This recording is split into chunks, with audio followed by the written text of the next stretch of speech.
Ángel es ingeniero de caminos y por lo tanto su viaje en la vida profesional fue en ferrocarril, puesto que a eso se dedicó. Y cuando terminó ese viaje del ferrocarril, se montó en otro viaje mucho más gustoso, me da la impresión para él, que es en el de la historia, porque no deja de investigar, de estudiar, de presentarse a no sé cuántos cursos, etcétera, etcétera. Y en ese viaje, un día se paró en una estación que estaba en la calle Alcántara y que era nuestra antigua sede social de la Flauta Mágica. Aquella estación no solamente le gustó, sino que le debió de encantar, porque se implicó de tal forma que continuamente le tenemos presentándonos estos temas y estos personajes tan interesantes como es el caso de hoy, de Calvino. Le damos un aplauso y que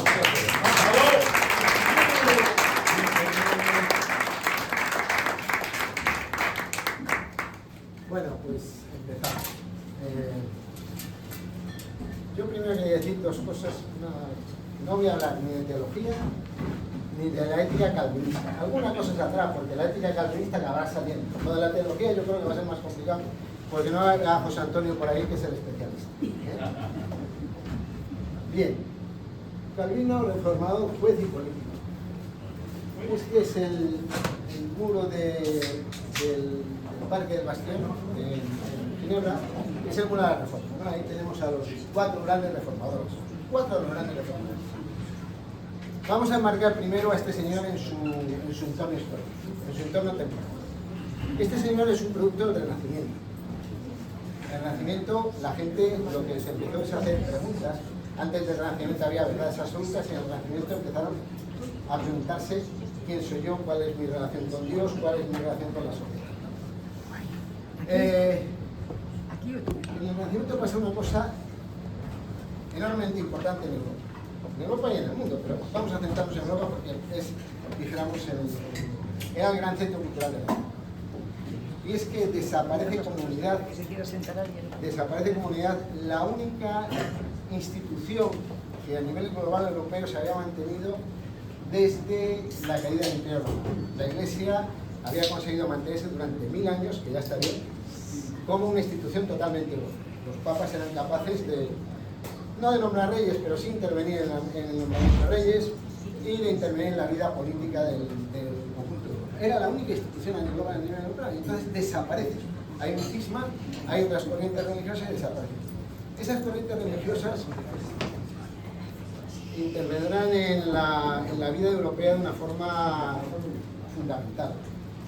Yéndonos mucho más lejos, hay que pensar que esas corrientes europeas se incluirán como otro elemento en esa estructura extraña que montaron los nacionalismos. Esas corrientes europeas formarán parte de la estructura ideológica de los nacionalismos. O sea, no se entiende la nueva Alemania sin los luteranos, no se entiende Suiza también sin los calvinistas, no se entiende Inglaterra sin presbiterianos o anglicanos, o sea, no se entiende. Con lo cual, es avanzar mucho, pero en el futuro desarrollo del nacionalismo intervendrán estas corrientes cristianas. Hay otra cuestión, aparte se aparece esto que también va en relación con lo mismo, que es los principados del Sacro Imperio Germánico empiezan a moverse y a buscar una cierta independencia del emperador. Y se consolidan en la Europa continental las dos grandes monarquías que pelearán por la hegemonía europea durante casi 200 años. Francia y la monarquía hispánica. Monarquía hispánica que no imperio. Bueno, hemos enmarcado a este señor en su ámbito temporal.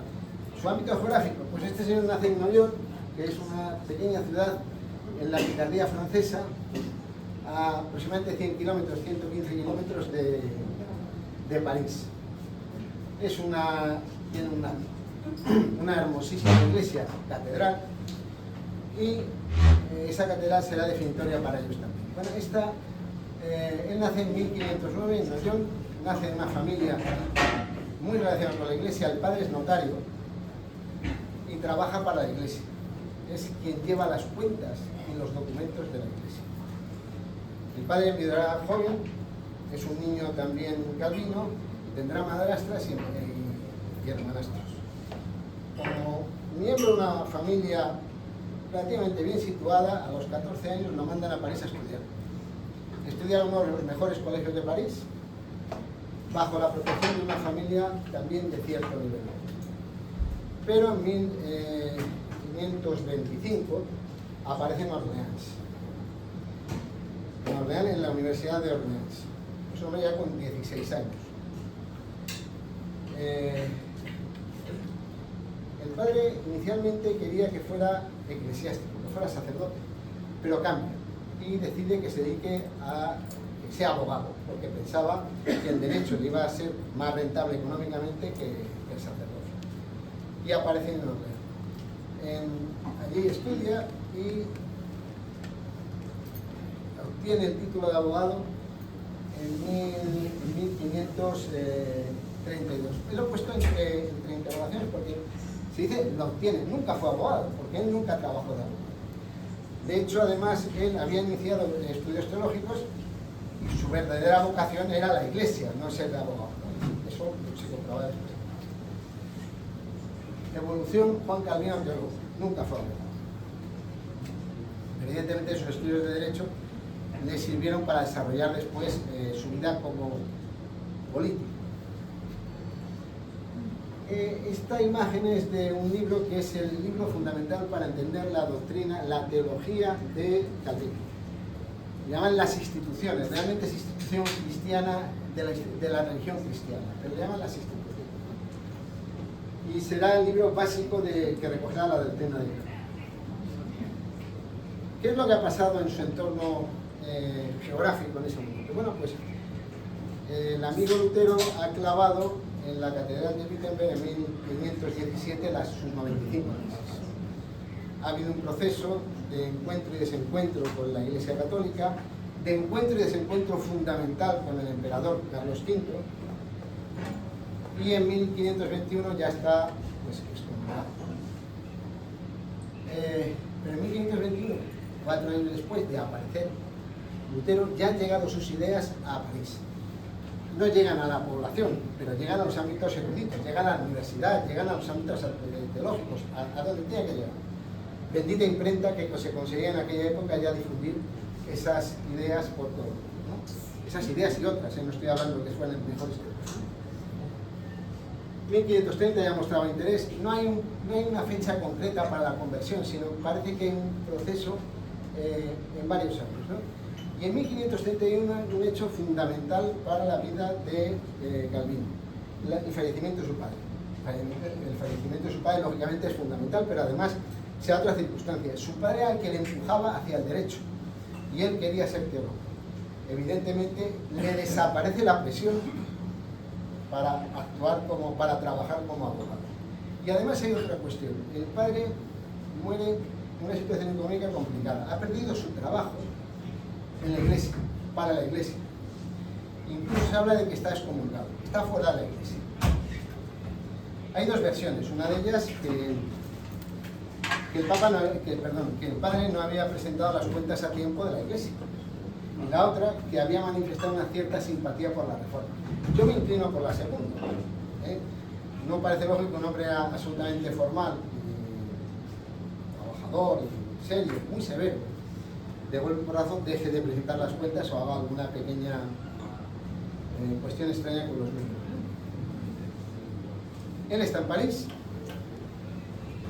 y es amigo del rector de la Sorbona, Nicolas Cop. En algún sitio aparece como Cristóbal Cop, pero se llama Nicolas Cop. Este hombre en primeras fechas tenía, no él, sino todos los rectores, tenían la costumbre, obligación de hacer unos discursos bastante conocidos y bastante importantes, ¿no? Y Nicolas Cop lo que hace es que en uno de esos discursos hace un discurso totalmente favorable a la reforma. pasa nada, pero recibe un aviso de un amigo relacionado con la corona que le dice que van a ir a por él, y cuando dicen que van a ir a por él es muy probable que le hagan o cárcel o muerte. Huye, y con él huye el círculo de allegados, y en el círculo de allegados está Calvino, que huye a Basilea. Ya tenemos en 1533 a Calvino huido, claramente reformado, claramente uno de los teóricos de la reforma. Ya no hay vuelta atrás. Va a haber 2 o 3 hechos importantes en la vida de Calvino. Uno de ellos es el affaire de Placard o el affaire de Afiches, se utilizan los dos nombres, la persecución en Francia y su primera estancia en Suiza. ¿Qué es el affaire de Placard? Octubre de 1934. Francisco I era tolerante con los reformados. Oficialmente él era católico y la iglesia que controlaba espiritualmente el país era la católica. Pero había un montón de reformados, muchísimos reformados. Y él era tolerante por 2 cuestiones. La primera de ellas porque el enemigo de mi enemigo es mi amigo. Si bien los reformados ya eran enemigos de Carlos V, con lo cual él siempre esperaba que fueran amigos suyos que le apoyaran. Y después había una persona fundamental, que fue absolutamente fundamental en su vida, que es Margarita de Navarra. Margarita de Navarra es una persona que merece ella sola una chata, la abuela del primer Borbón, una persona cultísima, políglota. Ella sentía una cierta afición, por llamarle simpatía, hacia los reformados, y influía en su hermano, al cual libera de su prisión en Madrid. Es una historia apasionante la que estamos ahí. Tenía una gran influencia sobre el hermano, y entre la posibilidad de que se aliaran con él para luchar contra Carlos V, y esto, bueno, pues había una gran tolerancia. Eso provocaba una irritación grande en la Iglesia Católica francesa. Pero se produce un hecho fundamental. Octubre de 1534. Aparecen en determinados lugares de París, fundamentalmente iglesias, e incluso en los aposentos de rey, lo cual es mucho más grave, una serie de pasquines pegados en contra de la misa católica y a favor de la reforma. Claro, escándalos mayúsculos en sitios muy señalados como son iglesias y en los aposentos del rey aparecen. Ya Francisco I no tiene más remedio que perseguir a los reformados, perseguir a los protestantes. ¿Quién fue el autor de esta hazaña? Pues oficialmente fue un reformado, un tal Mancourt, pero es muy probable que fuera un hecho de falsa bandera. Es muy probable que fueran los mismos católicos los que pegaran estos carteles. Los únicos posibles beneficiados eran los católicos, porque automáticamente ya esa persecución que ellos pedían se produjo. Comienza la persecución de los protestantes. Acordaos que después esto acabará mucho más tarde con la matanza de los hugonotes, ya estamos hablando del año 72 y esta historia. Y estos hugonotes, estos protestantes todavía reformados, empiezan a huir de Francia y empiezan a establecerse en Basilea, Estrasburgo, Ginebra. Hay una huida, hay unos emigrados. En Basilea tenemos ya a nuestro amigo Calvino. Vive una temporada tranquila, 1533, 1536. Basilea es reformada, es decir, es protestante, pero hay un ambiente liberal. Y es un gran centro, me está diciendo Elena que no se oye. Es un gran centro de editorial, la Bendita Imprenta, que es un gran centro editorial. Y ese gran centro editorial publica de todo. Y lo primero, una de las cosas que publica es las instituciones de Calvino. La primera versión, que es una versión cortita, pequeñita, no es nada, que Calvino se permite el lujo de dedicársela a Francisco I con una carta intentando demostrar que él está persiguiendo de forma injusta a los protestantes franceses. Francisco I, cuando lo recibe, no hace nada. Imaginaos de un teólogo casi desconocido que recibe un libro, que recibiría 1000, y no hace nada. Bueno, pues es la primera versión de las instituciones. Y esto lo comentamos. Francisco I intenta conseguir el apoyo de los luteranos, protestantes alemanes, mientras él está persiguiendo a los protestantes franceses. Seguimos. Vamos a dejar un ratito a Calvino tranquilo en Basilea, que no hacía gran cosa, él estaba allí, educándose, publicando y tal, pero estaba tranquilo. Y vamos a ver cómo estaba Suiza, que será determinante en nuestra historia en aquella época. Estos son unos mapas, este es un mapa político de Suiza, ¿no? Del 1530. Suiza era un país en medio de otros países, montañoso, con muchos lagos, dentro de todas las rutas comerciales, porque gran parte de las rutas comerciales europeas pasaban y siguen pasando por Suiza. Tenía por un lado los principados alemanes, por otro lado el ducado de Milán, veis la República de Venecia, veis el ducado de Saboya, y estaba compuesta por una cantidad grande de ciudades independientes, que no eran ciudades, eran cantones, pero centrados en una ciudad. Las ciudades eran importantes, eran ricas, el campo era bastante pobre. Pensar que el campo suizo pues no puede ser nunca ninguna maravilla. Las ciudades eran ciudades comerciales, ciudades burguesas. Estas ciudades se agrupaban en un proceso dijéramos, de geometría variable en la Confederación Helvética. Unas veces estaban unas dentro de la Confederación Helvética, otras veces salían una, pero bueno, había una cierta unión entre ellas. Y sobre todo, interdependencia. Este ya es un mapa bastante más importante. Este es el mapa religioso.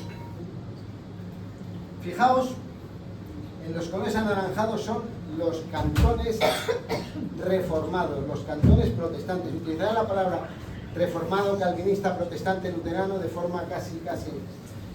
Los cantones anaranjados son los reformados. En el 36.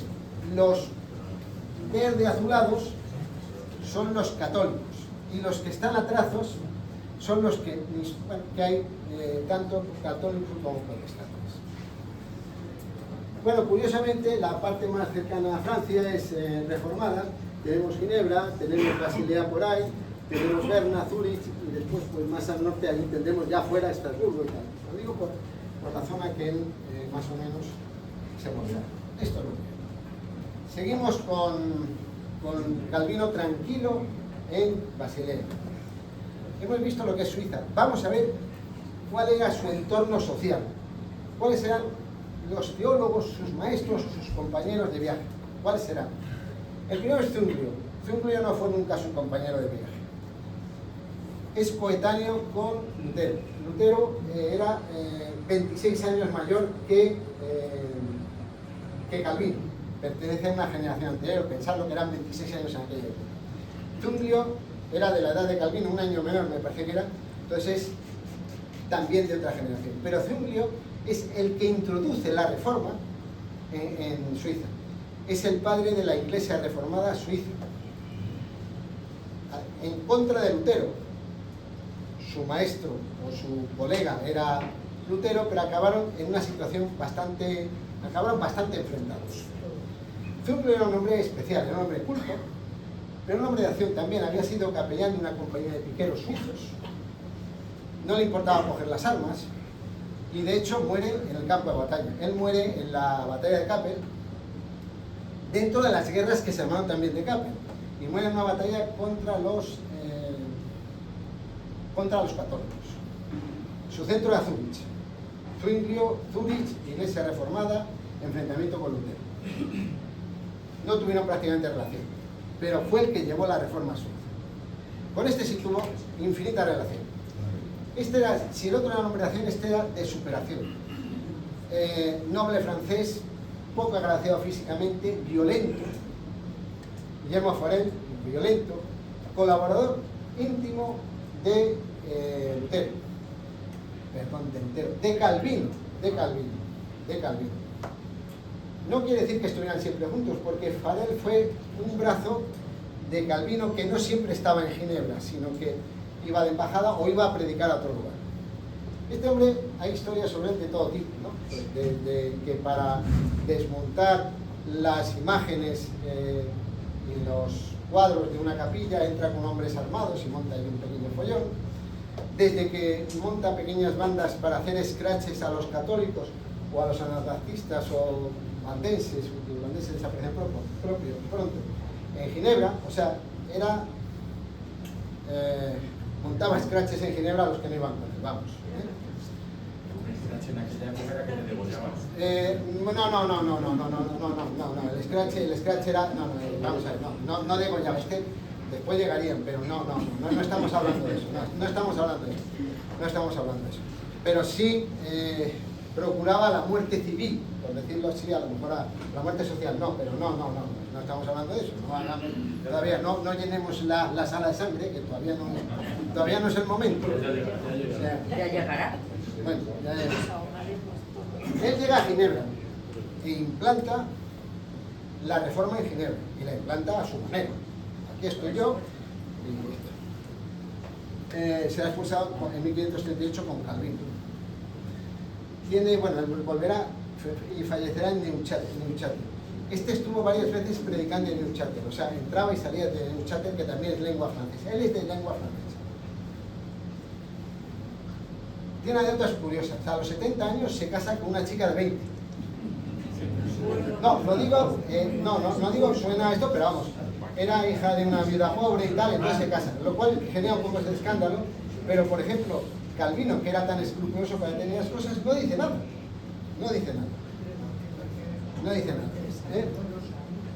Este es un hombre fundamental. Este es Bucer, el mediador. Este era bastante más moderado. Este fue maestro de Calvino, también era mayor que Calvino. El anterior es 20 años mayor que Calvino. Pero siendo 20 años mayor que Calvino, Farel siempre reconoció el liderazgo de Calvino. Este es también mayor que Calvino y fue maestro de Calvino. Durante una época, dijéramos que fue su guía dentro de lo poco que se podía guiar a Calvino.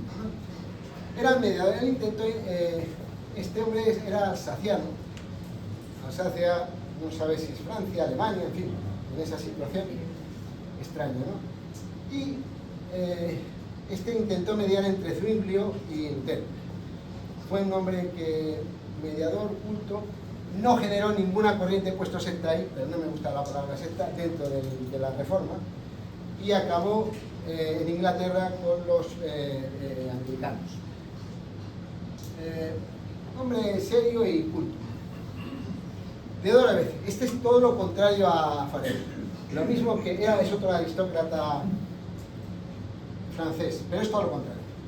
Este era, más o menos agraciado, gentil, fue poeta en su juventud. Algunas de sus poesías se pueden considerar para la época eróticas. Y, curiosamente, se casa, dos jovencitos, en secreto, con una jovencita que se llama Claudine. Es muy curioso porque se casa en secreto, porque si se casaba públicamente perdía las rentas de alguna iglesia, de alguna parroquia que le correspondía. O sea, aquí también, lo mismo que Calvino nunca pensó en dinero, este decía, oye, que yo pierdo la renta, yo me caso en secreto. Después se casó con ella públicamente cuando ya es calvinista. Este fue un hombre organizador, acaba en Ginebra con Calvino y acompañaba muchas veces a Farel en sus misiones diplomáticas. Uno era el bueno y otro podríamos decir que era el malo, sí, podemos decirlo así. Era un gran organizador. Cuando Calvino monta la academia, que acabará siendo la Universidad de Sorbona en 1559, él fue su director. Y fue el sucesor de Calvino. Él se distinguió por una defensa férrea, diplomáticamente hablando, de los hugonotes, porque él ya vive las persecuciones a los hugonotes. Él hizo todo lo posible por evitar las persecuciones, lo cual no fue ningún obstáculo para que justificara la muerte de Miguel Servet, diciendo que poco más o menos que, no me gusta utilizar esos términos, pero hay que decirlo así, que la culpa la tenía Servet. O sea, bueno, John Knox, otra persona también muy curiosa. Este hombre es un escocés que vive todo tipo de persecuciones, acaba refugiado en la ciudad de refugio, Ginebra, y acaba escribiendo la Biblia que llevarán los puritanos ingleses a América, los del Manso Hombre. Con lo cual tiene una importancia enorme en la difusión de la Reforma.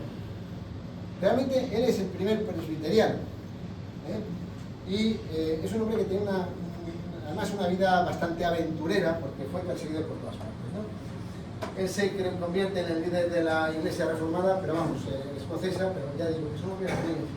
Y después hay otras dos personas que quizás tienen menos importancia. Los primeros que he dicho son unas personas básicas, y lo veremos después en la vida de Calvino. Uno es Capito, este es hijo de un herrero, pero fue médico, teólogo.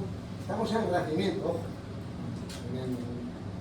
Médico, teólogo, abogado, y fue alumno de Bucer, y tal como era Bucer, también negoció entre Zwinglio y Lutero, un mediador. Y después está Olivetan. Olivetan es una persona muy curiosa. Traduce la primera Biblia luterana al francés, o sea, una Biblia que tiene un recorrido enorme. La traduce por encargo de los valdenses, que no eran en ese momento reformados, una cosa rara. Murió muy joven y era era familia de Calvino, pero no tuvo mucha relación con él. Y la importancia que tenía es que su Biblia fue durante años la Biblia utilizada. Yo digo que no voy a hablar de teología, pero bueno, aquí están los 5 puntos en los cuales se basa la doctrina calvinista. Estos son los 5 puntos que os ha pasado Elena, con H, y que aparecen, y después tiene un acrónimo que está compuesto por las letras la predestinación es lo básico, pero no aparece ahí. Pero bueno, también no voy a hablar de teología y eso no voy a dar cuenta. Primera estancia en Ginebra. Ya hemos sacado a Calvino de su retiro en Basilea. Ginebra está cercana al Ducado de Saboya y había dependido administrativamente y políticamente del Ducado de Saboya. Una dependencia que se apoyaba en el obispo. El obispo lo nombraba los saboyanos. Normalmente era un hijo ilegítimo de un pariente del duque o un familiar del duque, y el obispo lo que hacía, nombrado por un político, por un señor feudal de alguna forma, lo que hacía este hombre pues era recaudar impuestos y controlar aquello político. Ya había habido algunos movimientos nacionalistas dentro de Ginebra, pero hay un momento que con la llegada de Farel y con la llegada de la milicia de Berna, pone tomada la ciudad por la milicia de Berna. No es tomada, hay una presencia de los milicianos de Berna, de la milicia de Berna, pero no es una toma asaltando la ciudad. Dijéramos, es ayudando a los reformados. Se independiza totalmente de Saboya. El obispo huye literalmente y la ciudad se convierte, ya lo era, en una república. Y se encuentra una república reformada. Los de Berna, los berneses, son protestantes, reformados, y ellos querían ser reformados. Reformados, pero bueno, había católicos, había bastante variedad. Bastante variedad. Y el líder de esa reforma allí es Farel. Aquella mano ejecutora y un tanto, llamémosle, violenta de Calvino, pero que todavía no es esa mano de Calvino. Él se encuentra con un problema. Berna, que podía buscar allí predicadores, pero Berna habla en alemán. Los de Ginebra hablan en francés. Necesita predicadores y lo buscan como sea. Y da la casualidad de que Calvino aparece por Ginebra. Calvino estaba de viaje, tiene que entrar en Ginebra porque ya estaban las guerras italianas en el norte de Italia, se desvía porque no tiene más remedio, entra en Ginebra y aparece una pensión, una posada en Ginebra. Se entera nuestro amigo Farel y va a echarle directamente un broncazo. Un broncazo. Porque le dice, oye, tú tienes que predicar conmigo. Y de entrada, Calvino le dice que no. A Farel no se le podía decir que no. Esta imagen es bastante representativa. Farel le está echando la bronca, broncando a Calvino. Calvino escribirá después que se sintió abrumado, yo diría otra palabra, por Farel, y se queda. No por su voluntad, sino porque no tiene más remedio que quedarse. Él se queda. Pero claro, los dos son dos radicales. Uno por juventud y falta de experiencia, y el otro porque era radical, genéticamente radical. Y claro, ¿qué pretende? Bueno, primero se queda, vamos a ver, se queda como lector de la Biblia. Ser lector de la Biblia no era nada. Era un señor que se ponía en el púlpito, abría la Biblia y la leía. Sus ingresos eran muy pequeños y su capacidad de influencia menor. Entonces consigue que le nombre, Farel, que el consejo le nombre predicador, que le ascienda a categoría. El desprecio del consejo hacia Calvino es tal que en el acta de nombramiento aparece como ese galo. Ese galo. Bueno, le nombran predicador. Y ellos, bueno, predicación centrada en la Biblia, supresión de imágenes religiosas, educación universal, y como van a salir muchas cosas que entendemos que sean malas, también hay que decir que ellos pretendían también la educación universal, o sea que la educación será una de las bases del calvinismo, y vigilancia ética de la comunidad. El control de la comunidad bajo todo punto de vista. Claro, es una ciudad de comerciantes, de grandes familias. Empiezan a ver que les empiezan a controlar, pues les controlan el vestido, la comida, en fin, el horario, o sea, es una... Y empiezan los conflictos. Calvino, mucho más ordenado que Farel, propone una reorganización de la Iglesia. Intenta conformar la sociedad de acuerdo con las Escrituras. Y redacta una cosa que es la confesión de fe. La confesión de fe era redactar un documento que tenía unos 20 y tantos puntos, 21 puntos concretos. Y pretendieron que en grupos de 10 personas fueran a las iglesias, las 10 personas nominativamente nombradas, y aceptaran este documento. O sea, era una situación bastante rara. Tú vas a aceptar esto por nadie, y si no lo aceptas, veremos. Ya era un control bastante riguroso. Pero además es que le piden al Consejo otros 4 o 5 puntos. El Consejo acepta para poder intervenir en la sociedad. Él acepta todos los puntos menos uno, que era el referente a la excomunión. Ellos se querían quedar con el derecho a excomulgar a la gente. La excomunión no tenía efectos religiosos, pero tenía efectos civiles. A un excomulgado prácticamente lo echaban de la sociedad. Era la muerte civil del excomulgado. Claro, cuando llega el Consejo, que vosotros vais a tener la autoridad para decir quién es bueno y quién es malo, y para apartar a nosotros, le dicen, esto no lo hacemos. La situación llega en una situación complicada. En Ginebra había no elecciones, pero bueno, había una especie de semidemocracia censitaria, por decirlo así, y en el 1538 se les viene abajo el edificio. Se prohíbe a Farel y a Calvino predicar el domingo de la resurrección y son expulsados de Ginebra. Hay cosas anteriores, ellos van a Lausana a buscar sacerdotes en la disputa de Lausana, pero bueno, eso es, decía, Estrasburgo. Expulsados de Ginebra, lo primero que acuden a pedir ayuda a Berna, pero Berna les dice que no, porque Berna se asusta también, y Berna además es alemana, no quiere la reforma francesa. Y lo que quiere es controlar su territorio. Al final uno se irá a Estrasburgo, Calvino, y otro se irá a Neuchâtel. A Estrasburgo se lo lleva realmente Bucero, que comentábamos. Entonces ya tenemos a Calvino que ha huido de Francia, se ha ido a Basilea, de Basilea se ha ido a Ginebra, y de Ginebra expulsado se va a Estrasburgo. En Estrasburgo fue la época más feliz de Calvino. Escribió la segunda edición de las Instituciones, el triple de extensión que la primera, y se casa. Y se casa con Idelette Stuart de Breuil.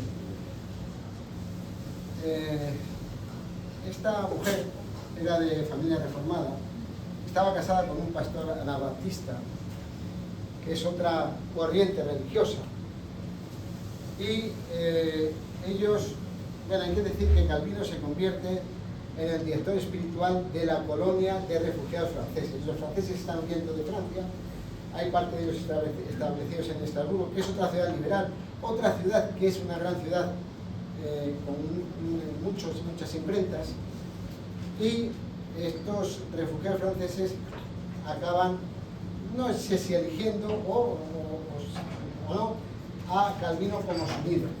Es el pastor de la comunidad exiliada francesa.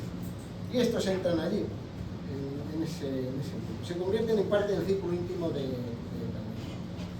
Él muere, se queda viuda, se queda con un niño y una niña, y a la vez Bucer le aconseja que se case. Y los consejos de Bucer eran órdenes.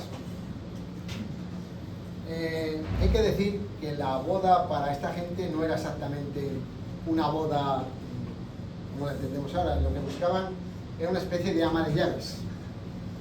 Calvino vivía una temporada con Bucer, otra temporada en una, llamémosle, pensión posada, compartiendo la casa con gente, una situación bastante complicada.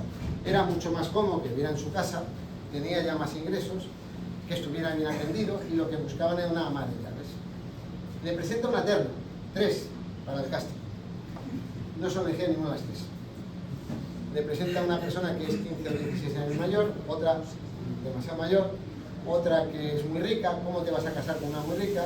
Y después otra muy joven pero que no habla francés. Entonces al final aparece esta mujer, esta señora, y se acaban casando. Tendrá un hijo que morirá a los 15 días de nacer, Jack.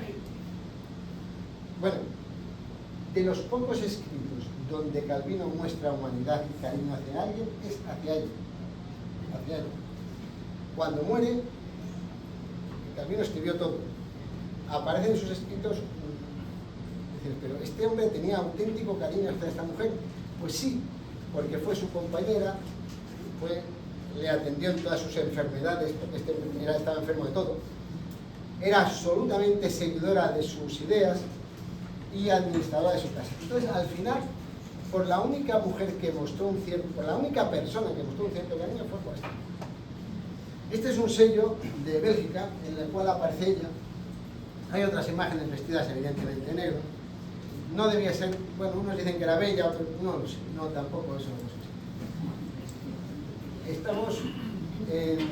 Estamos en Estrasburgo todavía, pero ya se acerca la época, digamos, no dorada, la época históricamente importante de Calvino, su segunda estancia en Ginebra. Esto es otra vez el muro, mejor puesto. Y ahí están los 4 grandes reformadores, que hemos hablado antes. Lutero, Calvino, un poco adelantado, Beza y Knox, los 4, hemos hablado antes de ellos. Estos, para los calvinistas, acabaron unos y otros en un sitio en Inglaterra, son absolutamente fundamentales. Este es un muro, es perfectamente visible allí, es un muro larguísimo, y aparece esta estatua, que es una estatua muy sobria, con estos vestidos que veréis en muchas iglesias del norte de Europa, no necesariamente calvinistas. Bueno, en Ginebra se ha ido Calvino, los han echado de Farel, los han echado. Pero en Ginebra hay católicos, hay valdenses, hay anabaptistas, hay partidarios de Lutero, no partidarios de Lutero, hay partidarios de Zwinglio, y aquello es un desastre. En una ciudad comercial eso no se puede permitir. Entonces la gente empieza a estar preocupada. Bueno, pues en octubre, después de haberle echado, pues en octubre de 1540, mandan una embajada con una carta a ver a Lutero. Estaba Farel por detrás, Calvino, manda, para decirle vuelve. El promotor, uno de los promotores de esta idea de mandar la embajada será Amin Perrin, que saldrá después y veremos cómo sale, que era uno de los líderes de Ginebra, uno de los miembros de las grandes familias de Ginebra. Amin Perrin le veréis como Amin Perrin, como Ami Perrin, porque acaba de ir en latina, y como Ami Perrin, acaba en inglés. Y este hombre es uno de los que dice, oye, hombre importante, vamos a buscar. Calvino, no quiere ir. Preferiría 100 otras muertes antes de aquella cruz sobre la cual tendría que morir 1000 veces al día. Calvino, igual que no quería quedarse la primera vez delante de Farel, dijo que no quería ir a Ginebra. Él estaba cómodo en Estrasburgo, era la mejor época de su vida. Pero bueno, llega en septiembre del 41 y vuelve por algunas semanas. Se quedó hasta su muerte en el 64. Unas semanas. Llega. Claro, él ha puesto sus condiciones. No me vais a echar por lo que me echasteis la otra vez. Yo voy a imponer mis condiciones. Y sus condiciones a poco menos que reconocían lo que no habían querido reconocer anteriormente, ¿no? En esencia, lo que pretenden es se implanta un modelo de sociedad teocrático. La vida cotidiana es intervenida, la fe es el faro del comportamiento social. Todos los ámbitos sociales deben regirse por las enseñanzas de las escrituras. Moral, educación, organización eclesiástica son reformadas y vigiladas. Es un Estado totalitario lo que implanta. Normalmente hay los historiadores hay algunos que dividen la segunda estancia de Calvino en Ginebra en dos partes. Primero los años de lucha, 1541-1555. Son una implantación dura, él manda, pero tiene que ponerse por encima de la sociedad, del poder civil. Y después del 55 al 94 son los años de triunfo. Él domina de forma absoluta Ginebra. En Ginebra hay dos estructuras de poder. El poder republicano, el poder civil y el poder eclesiástico, el poder religioso. Teóricamente independientes, pero bueno, entre las condiciones que ha puesto Calvino entra a intervenir también en la vida civil. Calvino no ostentó el poder absoluto, pero lo ejerció en lo que se refiere a la moral. Y la moral era básica en aquella época. Estamos hablando de que si los católicos utilizaban la religión como ley, los calvinistas ya la utilizaban también, los reformados, cayendo en el mismo, llamémosle, error. Entonces, él decía quién era bueno o malo, y eso tenía efectos civiles inmediatamente. En 1541 crea el consistorio, que será una especie de parlamento, bueno, no, religioso. Llamarlo parlamento es un poco complicado, pero será el máximo órgano de control religioso que crea Calvino. Compuesto de pastores y de 12 ancianos laicos. Tenía autoridad para citar, interrogar, amonestar a los ciudadanos por desviaciones en su comportamiento, llegando en ocasiones a dictar excomuniones. O sea, estamos hablando de un organismo religioso, de una institución religiosa que tenía poder civil, porque la excomunión, os lo he comentado, que tenía efectos civiles. Él podía decir quién era bueno o malo. Este consistorio mantenía contacto constante con las autoridades republicanas. Bueno, había cosas. Influía en las autoridades republicanas. De hecho, fijaros que él interviene en la redacción de leyes que duran 200 años. Pero bueno, el poder civil estaba perfectamente estructurado. Pensar que Ginebra, antes lo he dicho, era una ciudad que en origen tenía unos 10.000 habitantes, que fue creciendo con la llegada de exiliados, de inmigrantes, y llegó a los 20.000, o sea, fijar, de 10.000 a 20.000, un crecimiento espectacular. Eso generó muchísimas tensiones. Había un gran consejo. Este consejo eran 200 personas sobre en origen, 10.000 habitantes, tener 200 representantes, pues prácticamente estaban representados todos los estratos de la sociedad. Estamos hablando de una democracia censitaria, no estamos hablando de una democracia completa, pero bueno, era una representación. Después había el consejo de los 60 personas. Carácter diplomático era que podía declarar una guerra o una alianza, no era más. Y después el auténtico gobierno y la judicatura recaía en el pequeño consejo o consejo estrecho. Estos realmente eran los que gobernaban, los que administraban la ciudad y administraban las leyes, el consejo estrecho. Y de este consejo estrecho participaban las grandes familias, evidentemente. Y él tenía su propia estructura perfectamente definida. Los profesores o doctores, los pastores, los profesores o doctores eran los que estaban arriba. Después los pastores, los que predicaban en la diaria, que eran los pastores, los que pastoreaban el rebaño. En el rebaño dicho sin ánimo ofensivo, o sea, no es... Los diáconos. Y después el consistorio. Aquí hay una cosa que quiero señalar. Antes se señaló lo de la enseñanza. él permite, no solo permite, favorece la entrada de laicos en la Iglesia, en los órganos de gobierno de la Iglesia. Es una novedad. Primero, la enseñanza universal es una novedad, pero es que los laicos participen. Él va a exigir a los laicos, pero va a haber laicos también en su estructura eclesiástica. Bueno, esto ya se puede hablar todo lo que era el régimen policial. Primero tenía Farel, que tenía el de los scratches. Lo que pasa es que Farel no estuvo continuamente.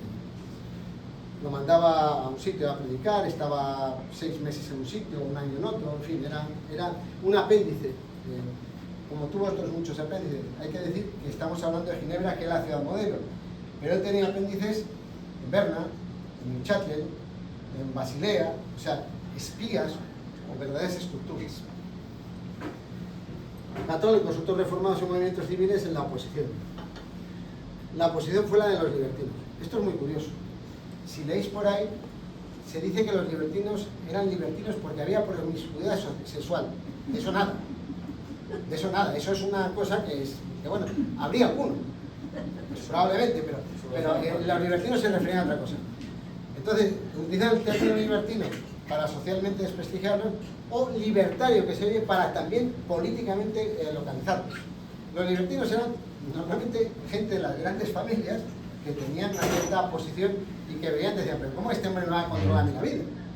O sea, que no, de libertinos, alguna habría, que parece que había alguno, efectivamente, pero de eso nada.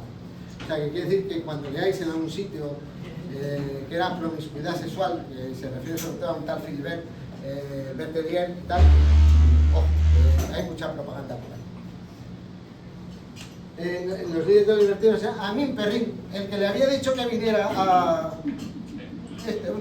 y los hermanos Bertelier. Los hermanos Bertelier eran gente muy curiosa. Su padre había sido uno de los ajusticiados por los de Saboya porque había sido uno de los líderes del movimiento, llamémosle nacionalista, independentista frente a Saboya. Entonces tenía un gran prestigio, porque claro, su padre era Philibert, se llamaba igual que el hijo igual que el padre, era un hombre de gran prestigio dentro de la ciudad, la familia Bertelier. Este Amin Perrin era un comerciante, tenía barcos, en fin, era un hombre... Bueno, yo explicar primero... hay una enorme controversia en el número de muertes, ¿no? Hay una obra que no me va a leer por ahí, pero afortunadamente no la veo, porque si no me estaría colgando los pulgares, si no hablo de este libro. Y además me estaría colgando los pulgares con razón.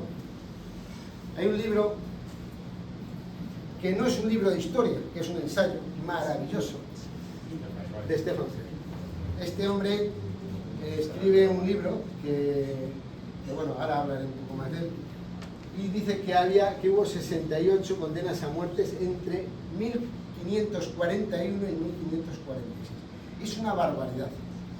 Pero hablan también de 800 encarcelados.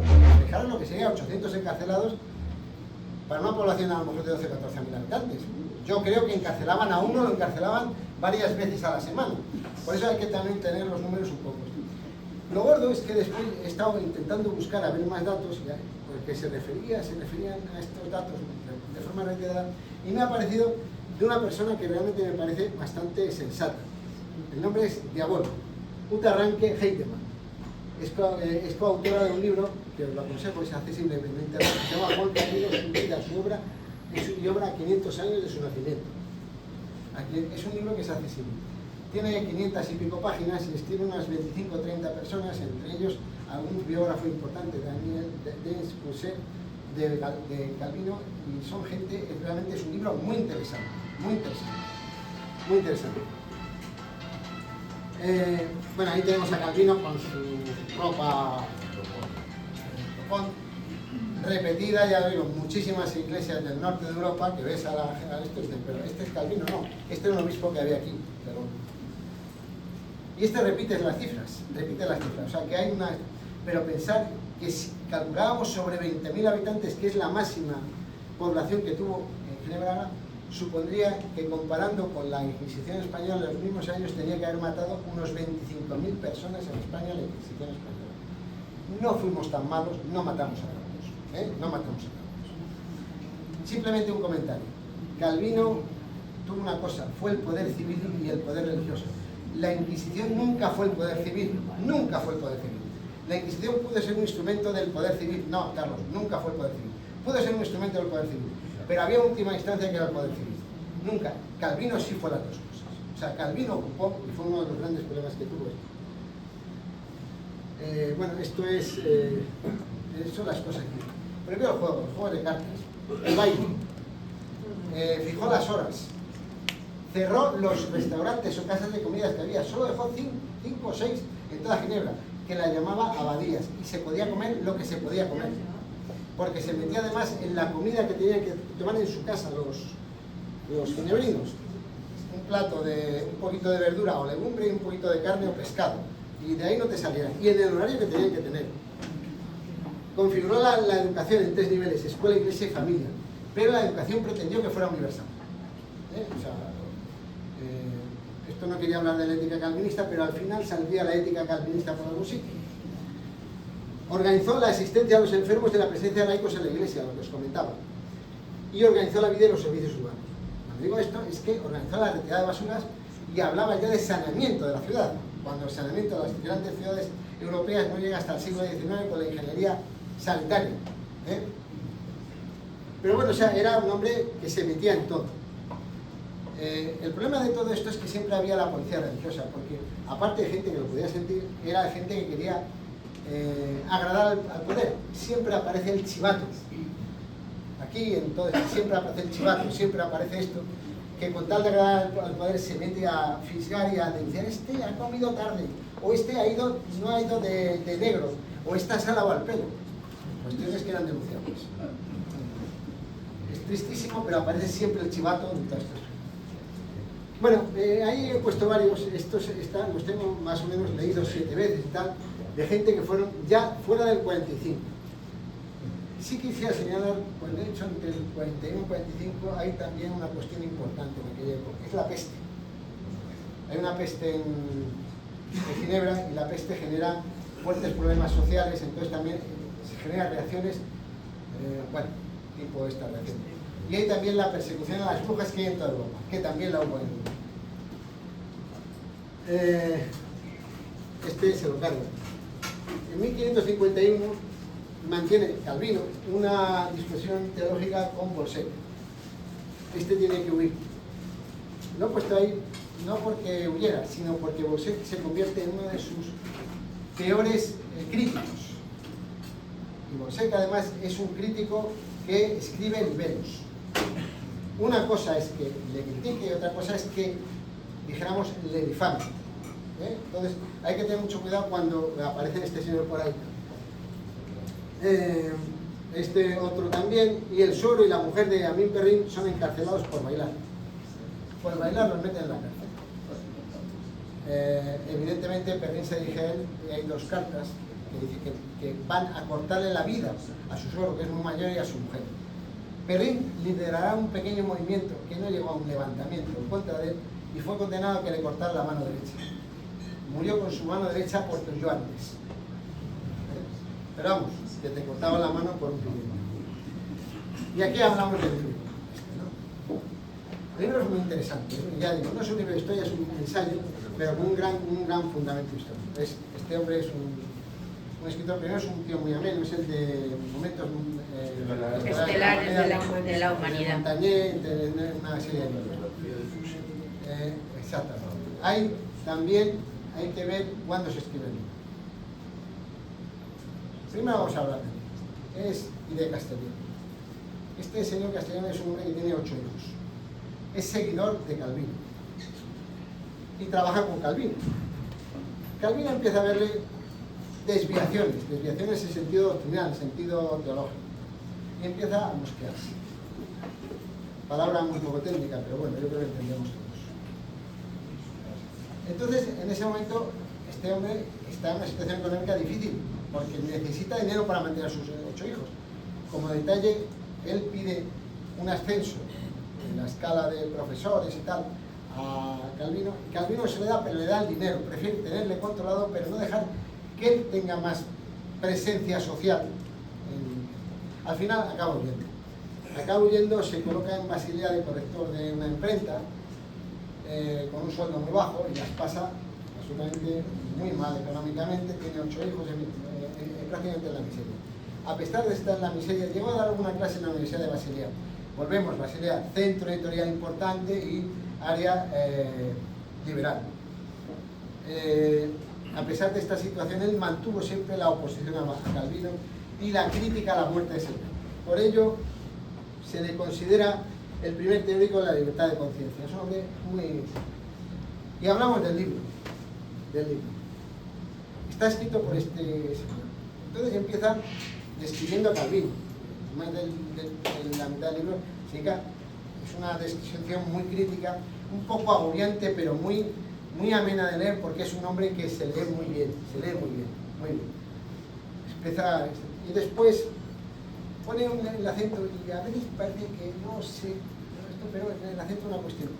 Contrapone la reforma liberal de Lutero, liberal entre comillas, con la reforma autoritaria de Calvino. Lutero, en 1521, se encuentra que le han excomulgado y que tiene que salir corriendo, y que le están protegiendo el príncipe de Sajonia, pero que no tiene ni liturgia, ni organización, no tiene nada. Se tiene que poner a escribir. Y Lutero siempre dependió de los príncipes alemanes, dependió del poder civil, nunca suplantó al poder civil, nunca lo suplantó. Entonces, Lutero fue un hombre con un enorme carácter, pero más moderado en sus posiciones. Como detalle, cuando en Wittenberg se empiezan a quemar las efigies y los cuadros, él llega un momento que dice: ¿dónde vais? No seguís quemando, que es patrimonio cultural. O sea, en cambio no dice eso. Entonces, esa contrapone los dos. Y después contrapone 3 personajes: Calvino, del cual ha hablado ampliamente; Castellio, que lo hemos comentado; y Servet. Y Servet dice que es un Quijote. Lo tilda de Quijote. Veremos que tenía... Literalmente Quijote. Quijote. La palabra. Utiliza la palabra Quijote. Aparece en el libro 6 o 7 veces Quijote. Que te llama la atención por las fechas. Claro. No, por las fechas de aquella época. Pero este está escrito en 1936, el libro, ¿eh? Lo dice. O sea, que esto, pero estamos hablando de... Y a eso quería ir. Está escrito en 1936 por un judío austriaco. Está identificando a Calvino con Hitler. O sea, estamos hablando de ese nivel. Está identificando a Hitler. O sea, es el mensaje que lanza.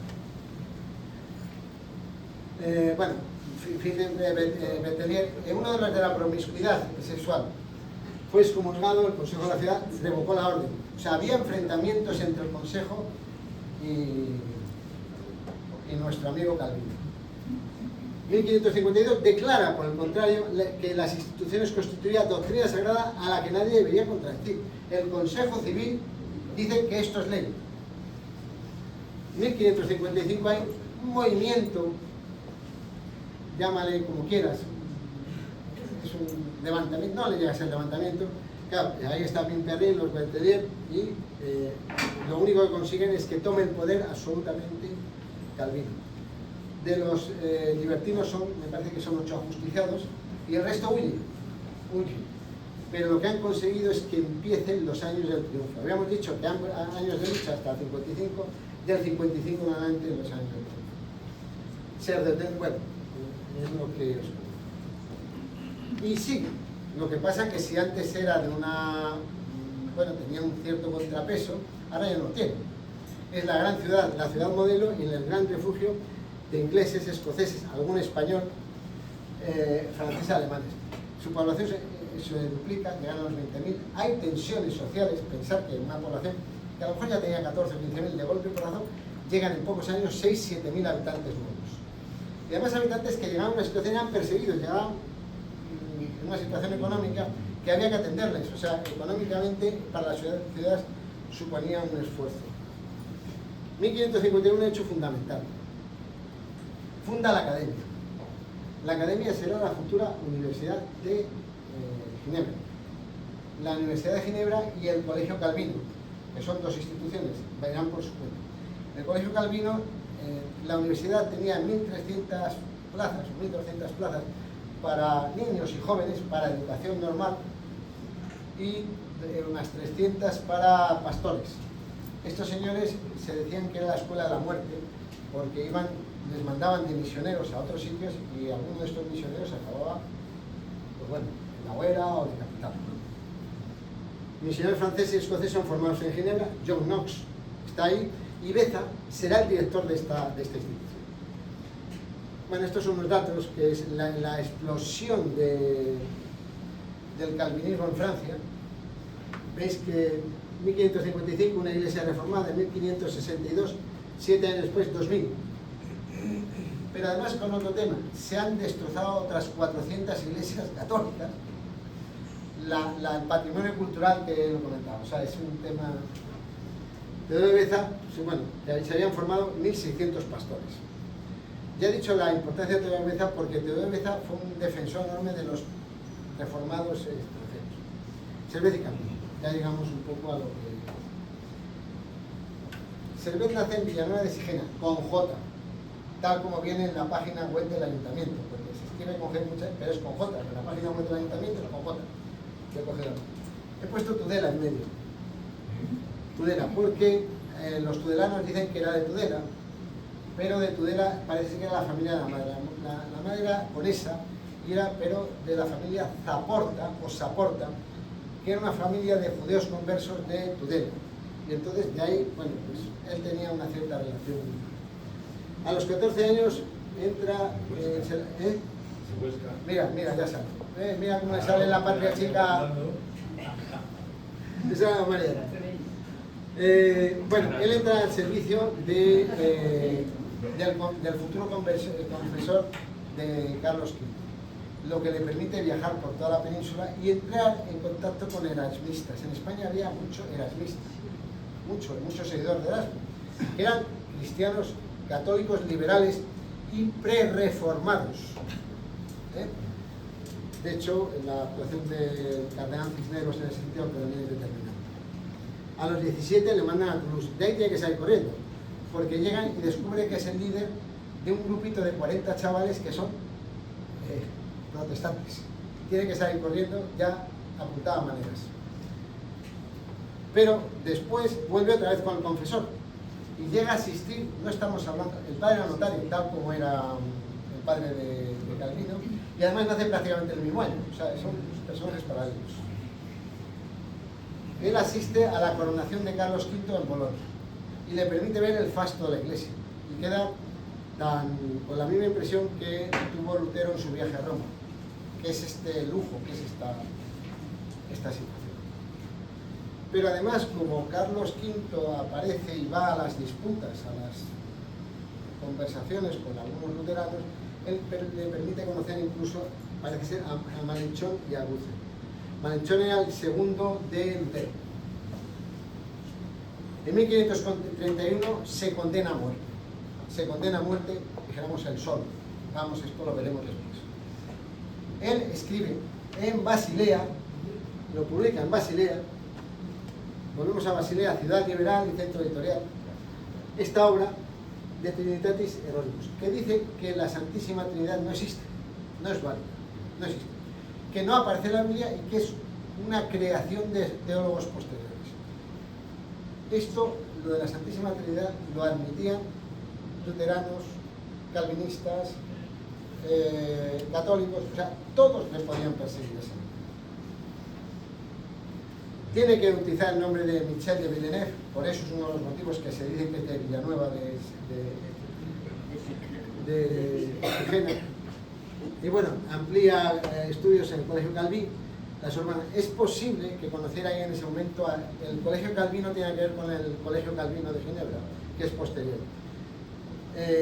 Es un colegio menor de la Sorbona, y es posible que contactara con Calvino. Es posible que conociera a Calvino. 1533 se traslada a Lyon y publica quizás su mejor libro, que es una traducción de Ptolomeo. Esto hubo 2 ediciones. Las traducciones son absolutamente maravillosas, porque hay aportaciones propias. Estamos en nombre del Renacimiento. Toca la teología, toca la astronomía, toca la medicina, toca todo. Es un renacentista. Y he puesto descubrir realmente la circulación pulmonar de la sangre. Pues yo no lo creo. Vamos a ver. Primero hay autores árabes, tú eres médico, a lo mejor nos dirás un poco más. Hay autores árabes que lo habían descrito antes. Y él, bueno, yo he leído que, yo no esto, o sea, lo único que te dicen es que esto aparece en un libro, en su último libro religioso, como parte de un libro religioso. Y entonces él dice que la sangre pasa por los pulmones, recibe oxígeno, pero él no está pensando en el oxígeno, él está pensando en el alma, que es la forma de distribuir el alma, por decirlo así, por el cuerpo. En fin.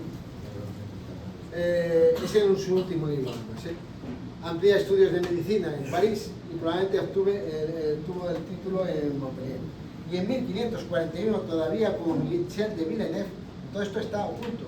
Pues ha sido perseguido y también en Hagenau, en Alemania, está siendo perseguido y siempre oculto, figura como médico personal del obispo de Viena. Pero como era un hombre que no podía estar quieto, escribía y seguía, y escribía con un seudónimo, con otro, libros que podían ser perseguidos por la Inquisición. Nosotros se le ocurre mandar un libro, la Institución del Cristianismo, el último, se le ocurre mandárselo a Calvino. Y Calvino se lo manda con seudónimo. Calvino adivina inmediatamente que este es Servet, porque era un hombre conocido. Y Calvino le manda sus instituciones, y solo se le ocurre al amigo Servet comentarlas y decir que esto no está de acuerdo con ello. Decirle que no estaba de acuerdo con algo a Calvino supone la contestación de Calvino. Calvino escribe a Farel: Servet me ha escrito recientemente y ha juntado a su carta un grueso volumen con sus delirios, asegurando con increíble petulancia que en él habría de leer cosas sorprendentes. Declara estar dispuesto a venir aquí, en caso de que yo lo desee. Pero no quiero pronunciarme sobre ello, pues si viniera, en tanto tenga aún algo de influencia de esta ciudad, no podría permitir que la abandonara con vida. O sea, es una sentencia de muerte previa. No estamos hablando de... Las cosas se precipitan. Calvino consigue que denuncien a Servet ante la Inquisición. Hay una historia rara que es el hermano de un noble. El noble era católico, el hermano le pasa la información al noble, es una cuestión rara. Pero vamos, consigue, los calvinistas denuncian a Servet ante la Inquisición. Hay algún autor que dice que las carcajadas de los inquisidores se veían en París, porque decían, resulta que los calvinistas nos traen a un hereje aquí. La verdad es que como era el médico del obispo, pues tiene una prisión bastante limitada. Salía a la calle y tal, y en una de esas salidas a la calle se escapa. Dicen que con la ayuda del obispo, vamos. Se escapa y deambula un tiempo, pero de forma incomprensible, él dice que es que iba camino a Italia, aparece en Ginebra, en el peor sitio que podía aparecer. Y aparece porque yo estoy convencido que quería contrastar con Lutero, quería confrontarse con Lutero, o sea, es que no tiene otra explicación, con Calvino, con Calvino, quería confrontar. Aparece en la catedral de San Pedro. San Pedro, de San Pierre, sí. Catedral muy curiosa, si vais a un día, porque es absolutamente desnuda, excepto cuando lo decoran con algunos carteles que no son precisamente. Es detenido a la puerta de la catedral y denunciado por un alumno de Calvino, porque según la ley, fíjate que era una ley de origen carolino, si había alguien denunciado por herejía, tenía que el denunciante acompañar a la cárcel, podían estar los dos en la cárcel, una cosa bastante... Calvino no quería ir a la cárcel, evidentemente. Entonces manda a uno de sus alumnos. Bueno, le ofrecen que le juzguen en otra ciudad, él dice que quiere Ginebra, siempre confrontando con Calvino, se consulta a otras ciudades, el proceso es bastante largo, se consulta a otras ciudades, ¿qué piensan? Esas ciudades, lo he comentado antes, Calvino ya tenía sus apéndices de las otras ciudades, dicen que no, que es un hereje. Y al final él le condenan a la hoguera solicitando él la decapitación. Fijaros lo que era la hoguera. La decapitación era con espada, bueno, era rápido, la hoguera era bastante rápida. El proceso, se podía antes sobre esto hablar un montón, pero bueno, los calvinistas defienden que no fue Calvino. Que no fue Calvino. Yo os pongo ese escrito que hay ahí, y diciendo que él no iba a dejar que abandonara la ciudad común. Decían que le condenó el pequeño consejo, que estaba en manos de los libertinos. La acusación y la defensa cayó en manos de los libertinos, con una amplia participación de Philibert Bethereau. Los libertinos le ayudaron, le defendieron, pero no querían tampoco meterse en grandes profundidades. Él escribe a Calvino, parece que se confronta con Calvino en la propia cárcel. En fin, hay un montón de... bueno, yo, en resumen, es esto. Calvino aborrecía a Servet y Servet a Calvino. Creo que el texto anterior es clarísimo. Este tenía el poder casi total en Ginebra. La causa de su condena fue religiosa. Calvino era el máximo líder religioso. Único hereje quemado por los católicos en Efigie, que lo habían quemado en bien, y por los protestantes. Las narraciones sobre la muerte de Servet son muy duras. Los calvinistas siempre defienden que ellos no fueron, que una pena civil, es una pena de carácter religioso. No hay... Farel le acompañó a la hoguera. Los calvinistas dicen que le acompañó pues para darle ánimos. Parece ser que no fue así. Lo que le estaba diciendo es que azurara, con el carácter, que azurara y que entonces le decapitarían, que no le metían la hoguera. Y entonces el camino a la hoguera fue dramático, porque bueno, Farel no era precisamente un hombre con sensibilidad. Esto es un monolito que pusieron en 1909, una cosa así, los calvinistas en Ginebra a Calvino.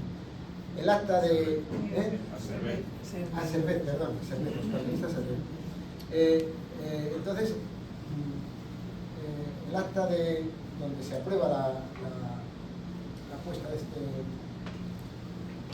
este monolito, pues es totalmente...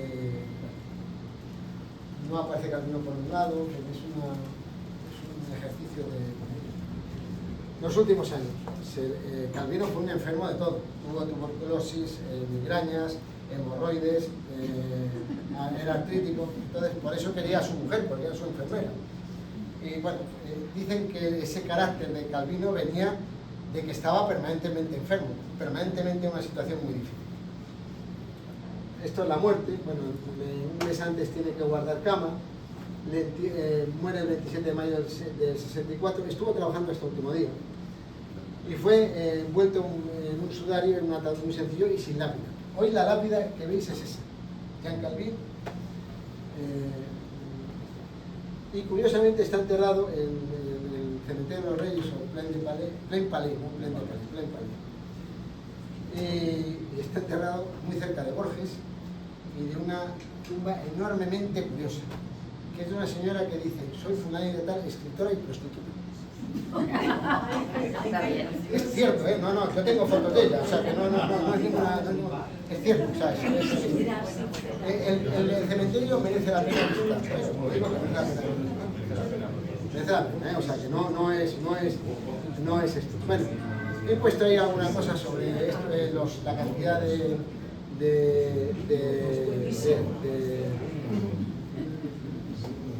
sermones que dijo.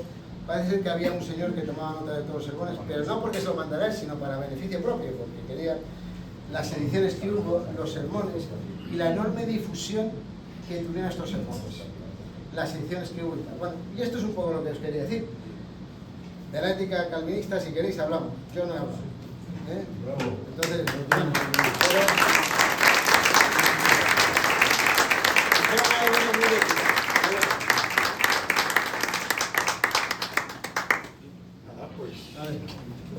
yo me pongo aquí para... A ver, Bueno, pues vamos levantando la mano para llevar un orden. Creo que hace el paisano de Sevilla. Dos detalles que no sé si son ciertos. Uno de ellos es que Calvino, en su juventud, fue condenado por sodomía y que, debe ser falso, que lo conmutaron por el tal y le tenían la flor de lis. En el cuello marcado la flor de lis, ¿no?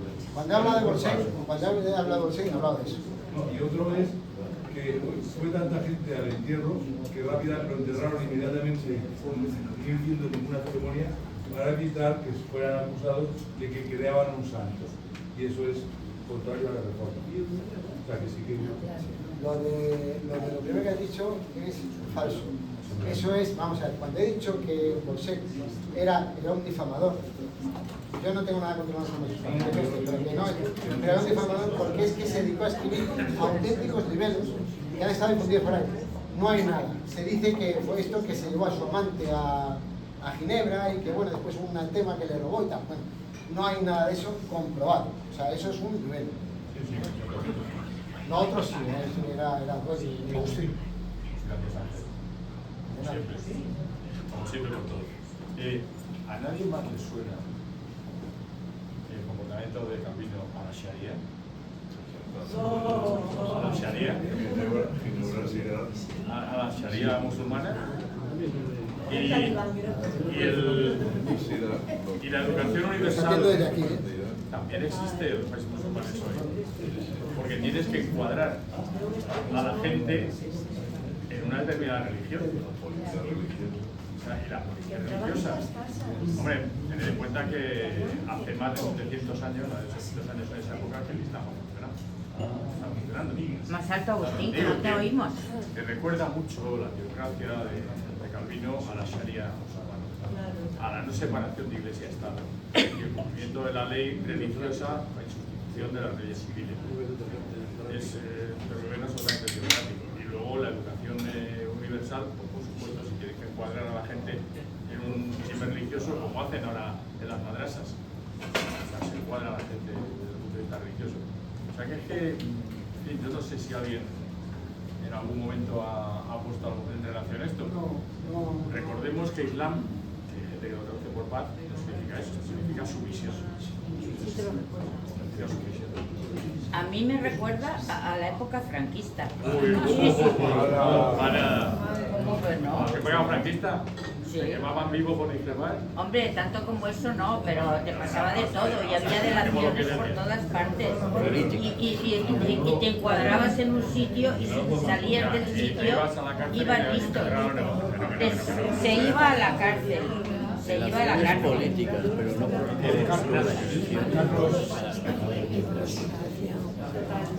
Como la gente no me veis ahí atrás, le voy a hacer dos preguntas a... Primero, muchas gracias. Ha sido tremendamente interesante, Ángel, muchas gracias. Dos preguntas. Primera, yo siempre he tenido, tengo, quizás no haya profundizado en mi lectura sobre la diferencia entre los luteranos y los calvinistas. Y sobre todo, no te puedes escapar de los ensayos de Weber. Es imposible. Es imposible. Pero eso es casi una charla. ¿Sabes a qué me refiero? Sí, sí, ¿no? de acuerdo. Es eso me refiero a los ensayos del siglo XX, el cual iguala, o sea, dice que el calvinismo y el capitalismo tienen un pasillo, un pasadizo que los une. Tres ensayos de Weber de primer Ya llegamos a la ética. y que además lo recomiendan generalmente en cualquiera de las asignaturas cuando vas a la universidad. Y lo siento mucho, pero es que no te puedes. Primera cuestión. Había alguien por aquí que había levantado la mano, por aquí, hola Juan, pero por aquí había otra persona. No, pero es Juan. Primera cuestión. Perdona. Primera cuestión. Ellos se enfrentan. Hay una situación. Ellos admiten los dos sacramentos básicos, que es el bautismo y la Santa Cena. En la aplicación de la Santa Cena discrepan todos, Zwinglio, Lutero y Calvino. Y después,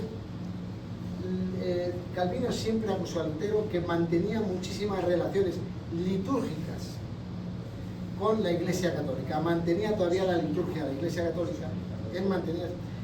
Lutero fue un hombre que se vio sobrepasado. Año 21 se ve excomulgado, no tiene ni catecismo, ni liturgia, ni sabe cómo nombrar pastor. Esa organización que tenía Calvino tan matemática, la tuvo que montar y después clarísimamente. Lutero no fue poder civil, dependió del poder civil, con lo cual, y de hecho fíjate, tanto es el poder civil que el poder civil se apropia de los bienes de la Iglesia, se apropia, administra, claro, han quedado monasterios, han quedado iglesias y tal, vacías, y entonces llega el poder civil y los príncipes alemanes se apropian para administrarlo de eso, y en cambio el que se apropia de ese poder civil ahí es Calvino.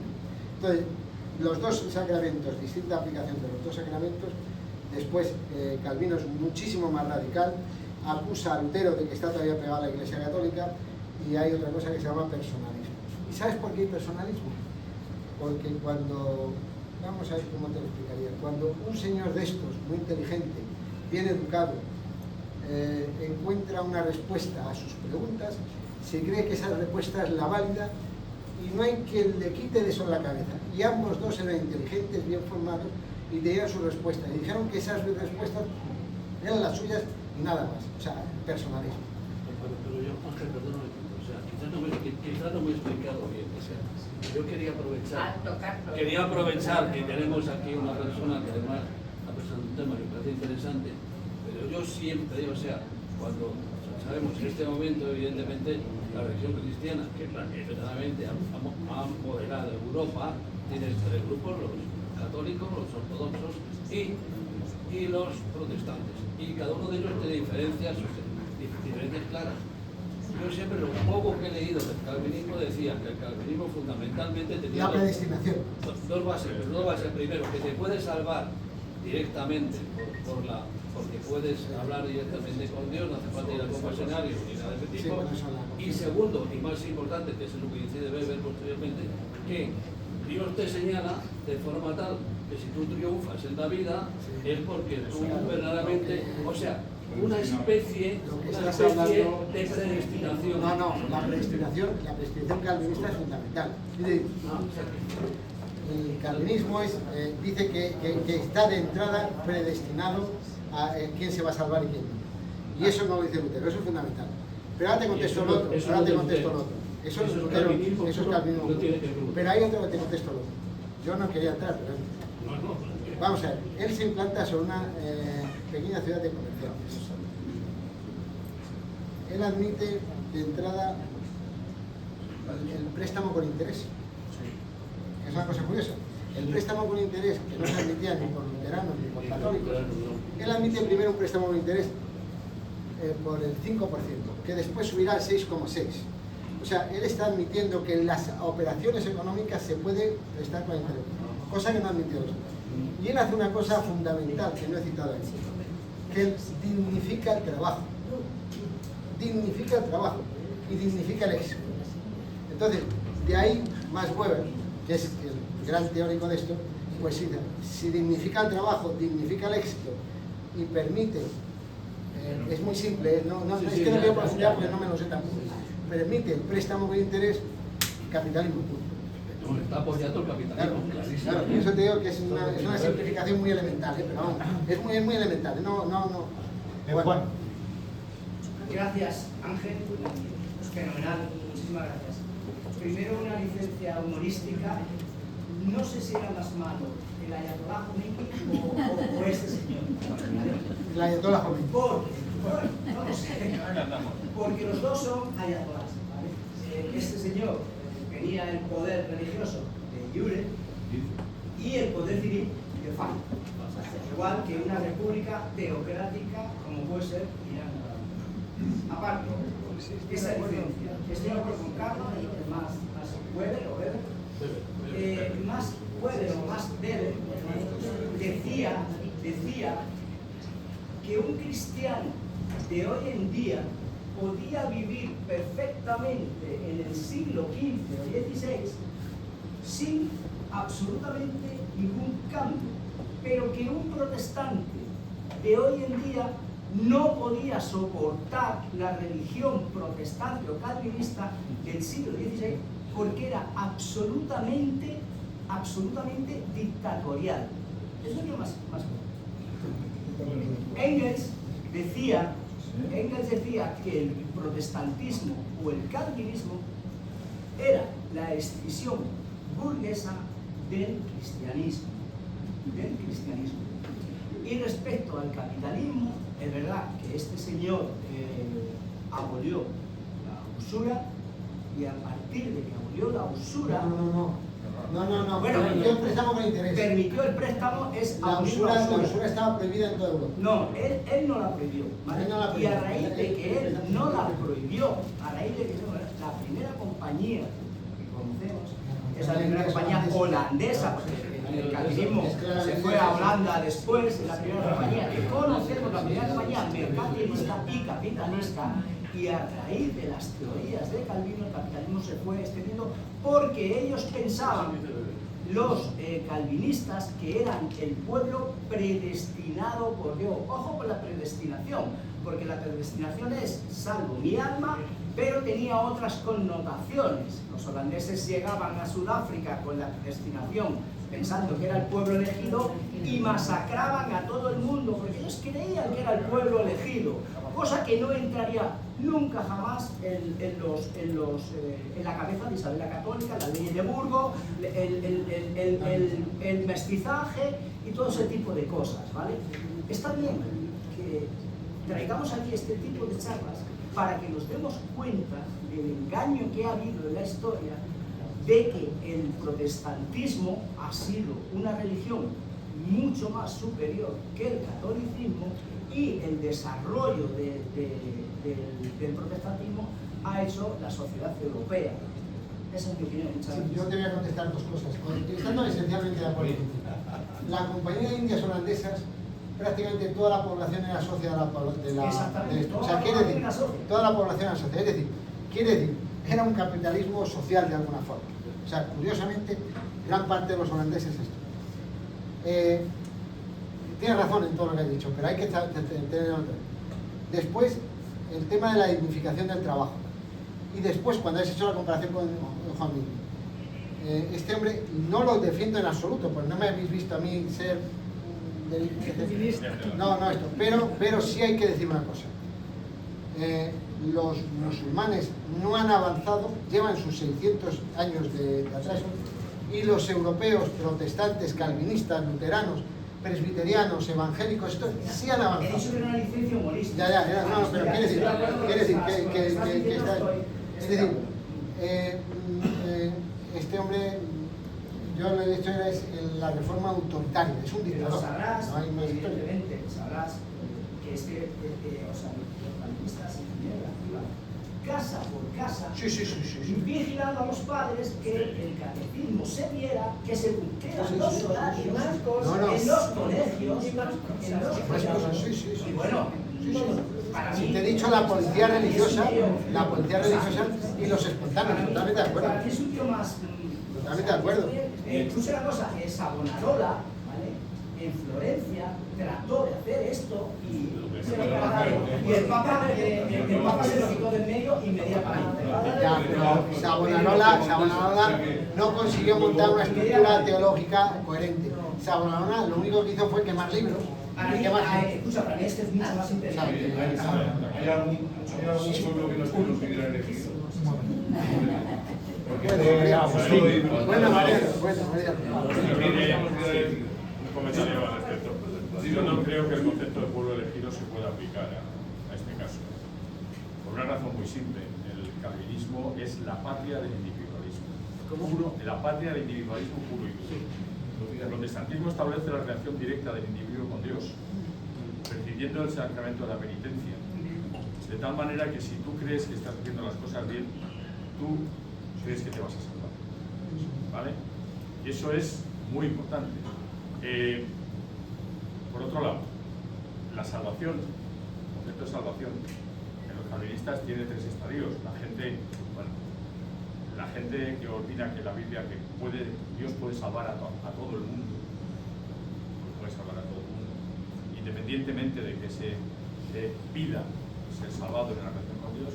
Otro intermedio y otro en el que solamente se van a salvar unos predeterminados.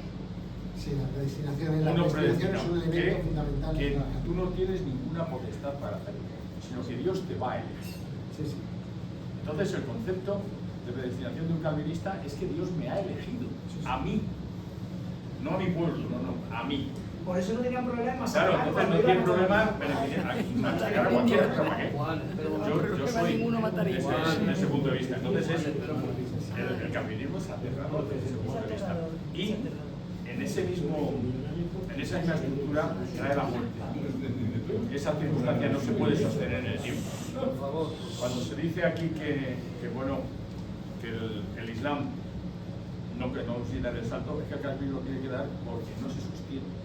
En una sociedad en la que el beneficio se considera preponderante, acaba con el poder religioso en dos patadas. Porque el que ya tiene, el que manda la compañía de las Islas Occidentales, le va a decir al poder religioso que Ginebra que vende los asegurados. Eso está claro, o sea, desde mi punto de vista. Y luego una pequeña cosa, simplemente Servet. Servet está documentado que asistió a disecciones con Vesalio. Fue alumno de Vesalio. Disecciones con Vesalio, es decir, sabía de lo que estaba hablando cuando habla de la sangre. Servet se consideraba muy superior a Calvino. Por eso él quería ir a debatir con él. Claro. Por eso quería ir a Por eso Calvino no quería debatir con él. Por eso Calvino no quería debatir con él porque sabía que era inferior. Se conocieron en París. Y luego hubo una correspondencia. Sí, la hubo pero reconocerás una cosa, que la definición de Quijote le viene a pelo. Es que era aragonés. Pero era más inteligente que no te Calvino. metas con los aragoneses, que era No, vamos a ver, los aragoneses Están no son esperando. textos, es que tienen razón.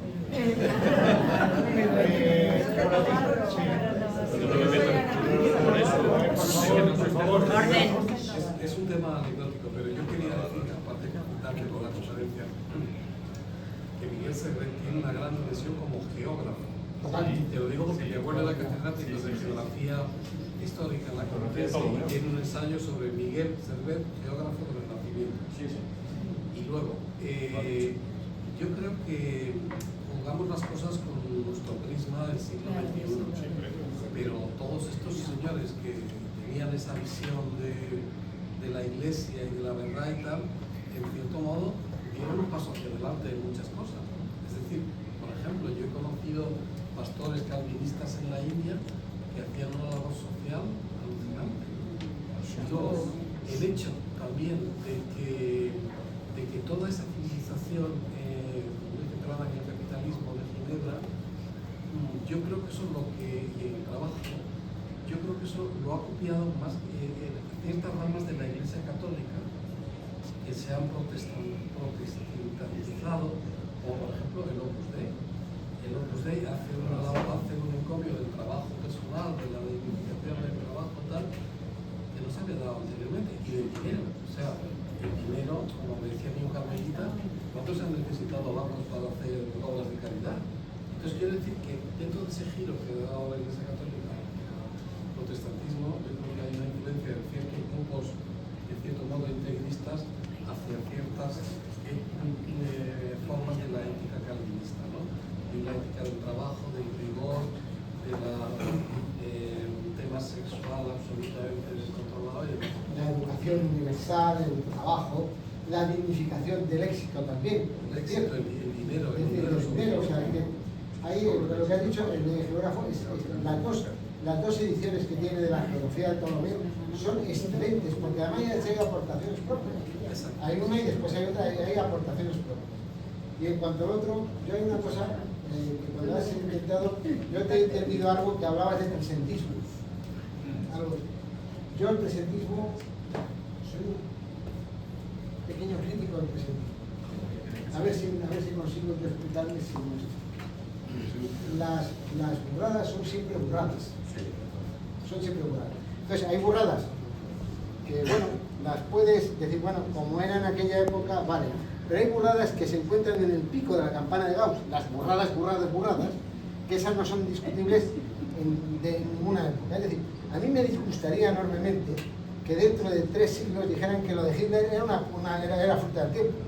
Me parecería una auténtica burrada. Entonces, con el presentismo se excusan muchas veces, no te estoy haciendo la crítica, pero con el presentismo se excusan muchas veces burradas en determinada época que dicen, oiga, siguen siendo burradas en aquella época y ahora, porque los coetáneos del burro le estaban llamando burro y se lo seguimos llamando ahora. Por eso digo que el presentismo hay que matizarlo en muchos casos. Perdona que a lo mejor te... Sí, Mike. Podemos las mujeres hablar. Sí, sí, sí. Es una broma, ¿eh?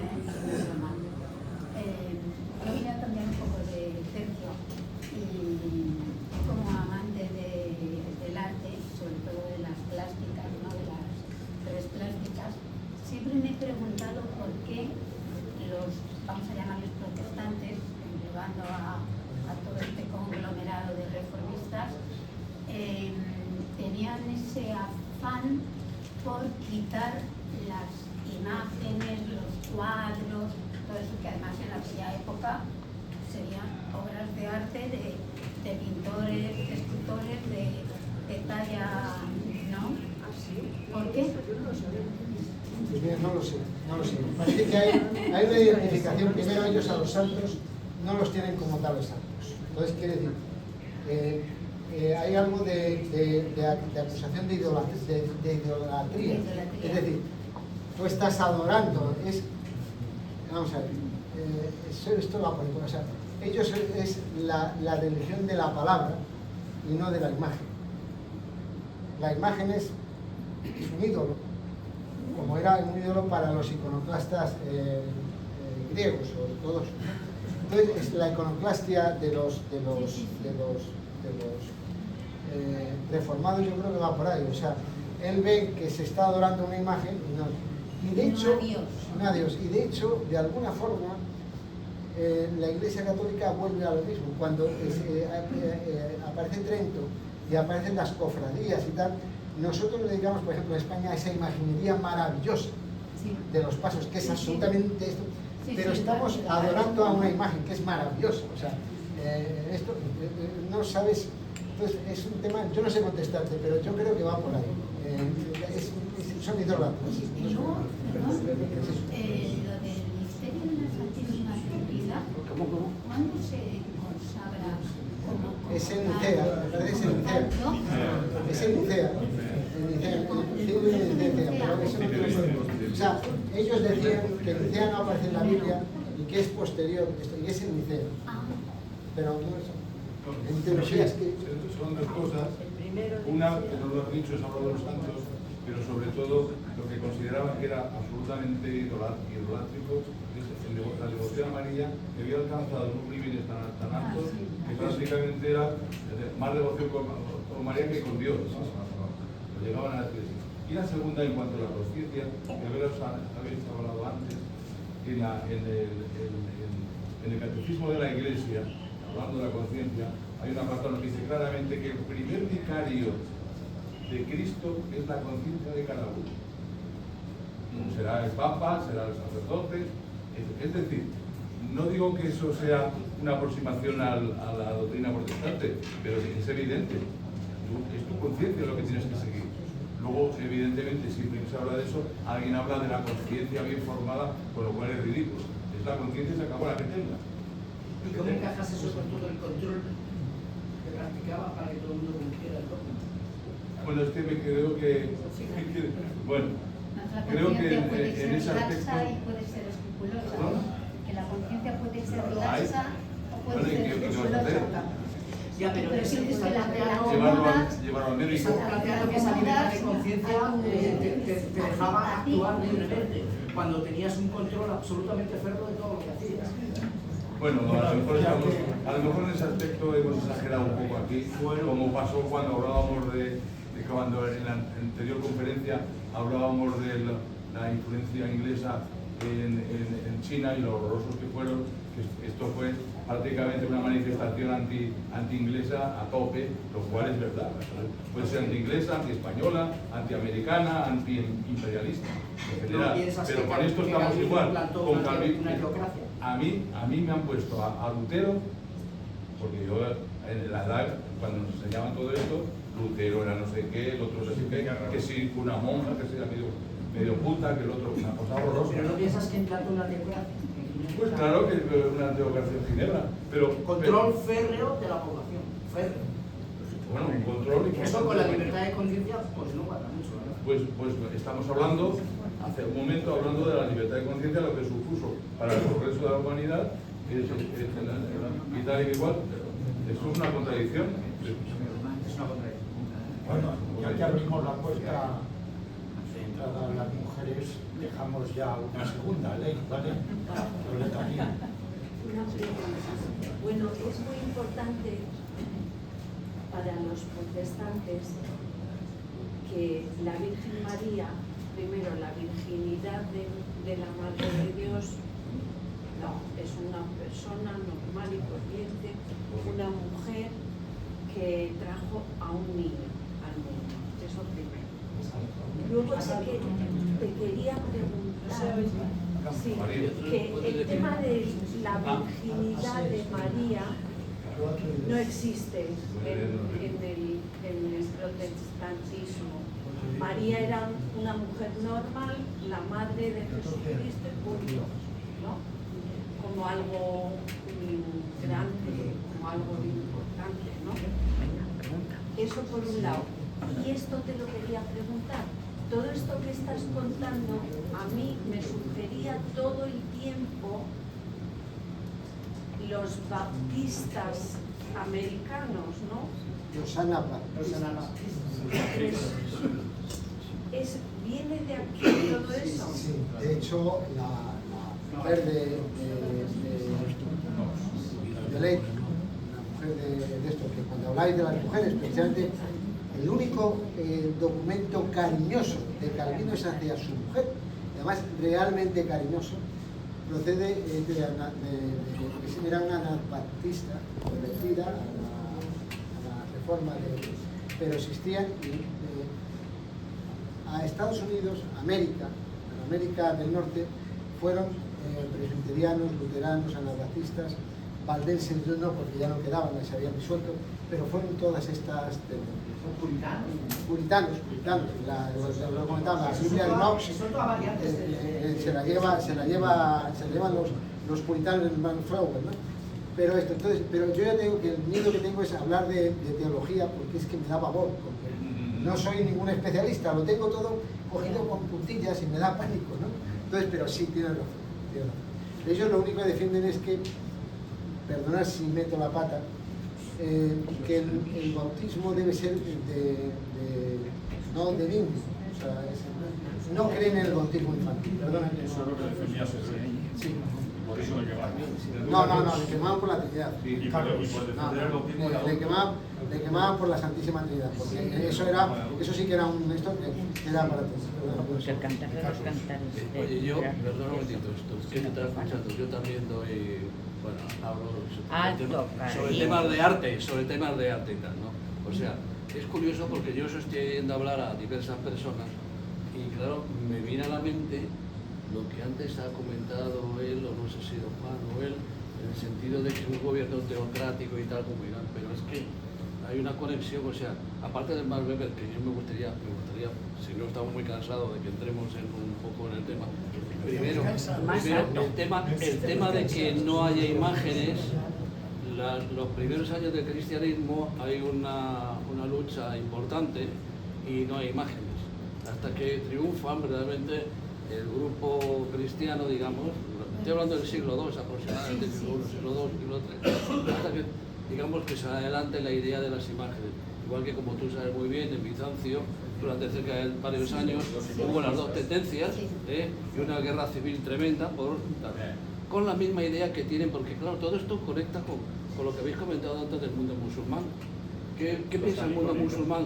Que yo no puedo poner, porque en principio es al contrario que el cristianismo.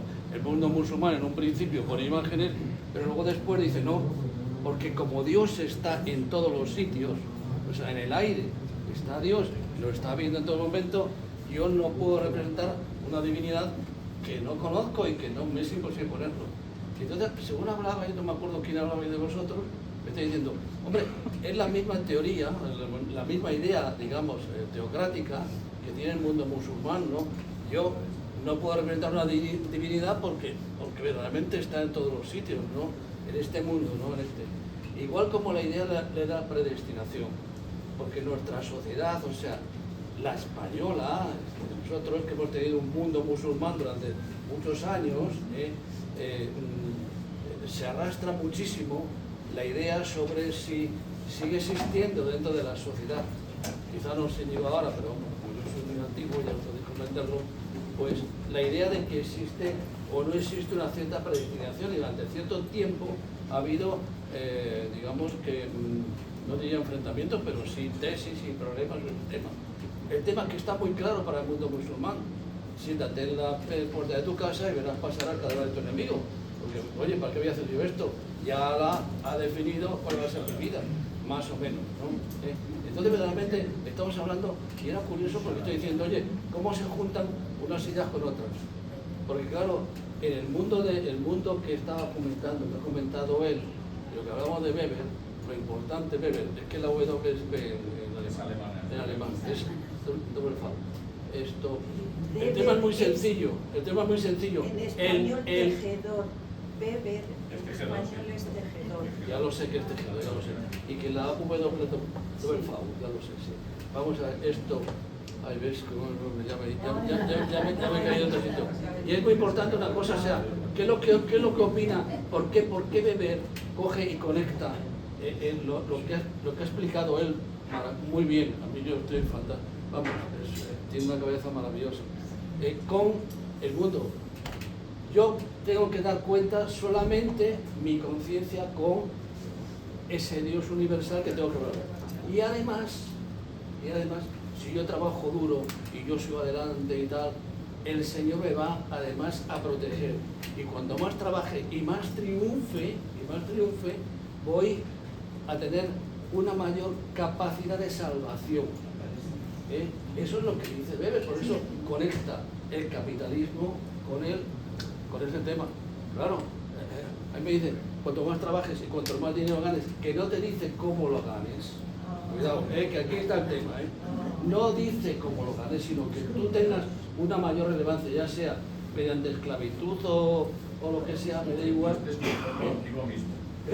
Tú estés conforme contigo mismo. Exactamente. Estás conforme con tu conciencia, es lo importante.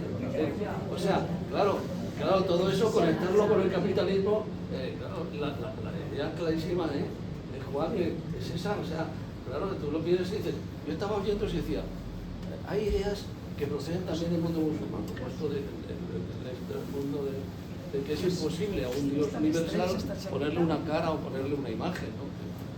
Y la segunda, la de que, oyes, mi unión con ese Dios depende de lo que yo haga. Por eso es importante los ensayos de Dios. Perdonad si me está tratando mucho.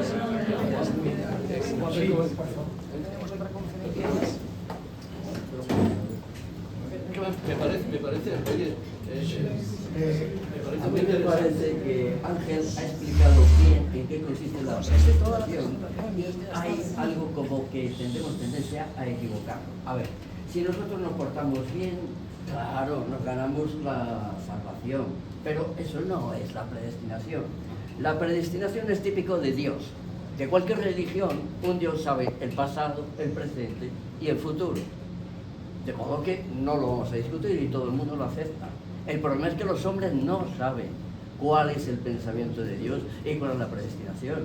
Entonces creo, y esta es la pregunta que yo le voy a hacer a Ángel, matizada, que si la predestinación consiste más bien en esto. A ver, yo me esfuerzo, como dice Calvino, en seguir estas reglas y ahora triunfo socialmente. Claro, es que estaba predestinado, ahí se ve. Ahora yo tengo, no triunfaré mucho, pero soy una persona que cumplo bien, cumplo con todo. Ah, claro, es que está predestinado. Los demás dirán, claro, ese está predestinado, ese se salva. Es decir, aquel que trabaja y consigue, entonces hemos averiguado que ese se va a salvar, ese estaba predestinado. Muy diferente de aquel que es un borracho, se droga, hace tal, se muere de una manera. Claro, este no estaba predestinado. Ahí sí que está el gancho. Entonces, si tú te esfuerzas en trabajar, queda claro que estabas predestinado. Este sí que puede ser un gancho. Porque lo otro es volver a repetir, si trabajas te salvas. No, si triunfo es que estaba predestinado. Y si soy bueno es que estaba predestinado. Y si soy un aragán, un criminal y no sé qué, claro que no estaba predestinado. Esa es la predestinación. Y eso sí que tiene gancho. Un momentito, perdona, antes de que me contestes, os quería contar simplemente que esto de pueblo, qué pueblo es el elegido y tal, pues ha habido un montón. Empecemos por los judíos, ¿no? Pero ni te cuento los romanos. Pero además ahora mirar los norteamericanos, mirar en 1999 en su dólar lo que pone Novo Ordo Seclorum, Novo Ordo Seclorum, el nuevo orden de los siglos o de las eras. nosotros somos el pueblo elegido, y en su constitución, 4 años antes de la Revolución Francesa, está en somos el pueblo elegido, estableceremos nuestra cultura, nuestra democracia, nuestra forma de ser en todo el mundo. Y hoy día es una talasocracia naval, por así decirlo, ¿no? Y de ahí viene lo que hemos visto de la Agenda 2030 y tanto, que ahora mismo está yendo para abajo. Pero bueno, de ahí viene ya de 1999 en su propio dólar, Novo Ordine Seclorum. Pero eso lo escribimos nosotros, copiando lo que hacía Virgilio en Roma por orden de Octavio, precisamente. Yo coincido plenamente contigo en el concepto de predestinación. Lo que pasa es que no me atrevo a ver grandes afirmaciones, porque para mí después hay una duda. Bueno, pero este gancho de lo que... No, es gancho total. Tiene mucho gancho, Pero claro, porque tú imagínate la conjunción de todos los fracasados, lo que sería. Entonces, claro, hay algo que se me escapa. Coincido plenamente contigo. Tú has triunfado, estabas predestinado, has trabajado, pero a mí me queda, es que no quería hablar de teología, porque me queda de una forma un tanto... se me escapa. O sea, a mí la teología, no lo he dicho en nada, cuando he puesto los 5 puntos del calvinismo se me escapa, de verdad, O sea, he pasado los 5 puntos porque lo de, tengo el concepto de predestinación, pero realmente después he leído cosas en las cuales hacen auténticas maravillas para salvar las inconsistencias de la predestinación. Porque claro, quería decir que el que triunfa es que estaba predestinado y el que no, podría ver la revolución de los no predestinados. O sea, entonces, he leído alguna cosa que le hace auténticas. Hay este libro que os comentaba, que es este que escribía esta señora de nombre Fernández, que está accesible en internet, que escriben como 30 autores, cada uno escribe, son 600 páginas en total. Y las interpretaciones que dan, tampoco me lo he leído en profundidad, pero a veces son absolutamente inconsistentes, otras veces son contradictorias, contradicen ante... creo que estaban todavía trabajando en una época donde aquello de mitos y logos, había trabajado mucho en mitos más que en logos, ¿me entiendes lo que te quiero decir? Entonces, no sé. Debemos de ser muy breves, son ya las 11 menos mal, ¿vale? Hay otras 2 personas que han levantado la mano y vamos a respetar. Muy rapidito. Vamos a ver, el concepto de predestinación, desde el punto de vista calvinista, no significa que el que tiene éxito lo tenga por estar predestinado. Significa que el que tiene éxito se salva, porque es un hombre justo, porque él es un hombre justo. ¿Vale? En cambio, el que fracasa porque él es un pecador. O sea, eso es mucho más sutil que lo otro.